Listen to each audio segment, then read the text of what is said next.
I think the U.S. has stood out for quite a long time as being an environment where intellectual property and rule of law are so well protected that if you have an idea and you succeed, you don't really have to worry that somebody's going to take it away from you. That's not true in every country all over the world. When I was in the government, I went around the world and I said to countries, if you want an entrepreneurial society, you need to pay attention to those issues. They're not just kind of egghead ideas. If you want people to put their life's resources, their time into something, they have to know that they're protected if they actually break through.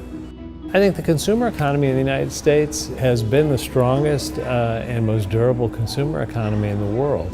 That's an environment where if you innovate and develop a product, there are people who will actually take a chance and try it.